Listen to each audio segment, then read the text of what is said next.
ఏ మనిషిని గాని, ఏ మతమును గాని, ఏ కులమును గాని దూషించరాదు, ద్వేషించరాదు.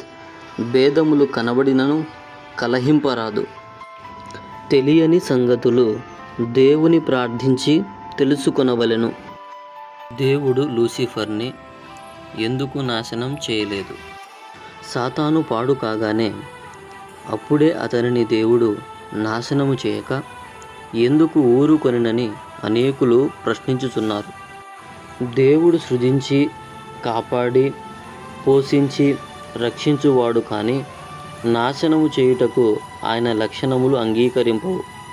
హవ్వ పండుకోయినప్పుడు దేవుడు ఆపిన హవ్వ నాశనమగునని ఎరిగి ఊరుకొన్నట్టు ఈ ప్రధాన దూత తనలో దుర్బుద్ధి కలిగించుకున్నప్పుడు దేవుడు ఆపిన అప్పుడే ఆ దూత నాశనమగును.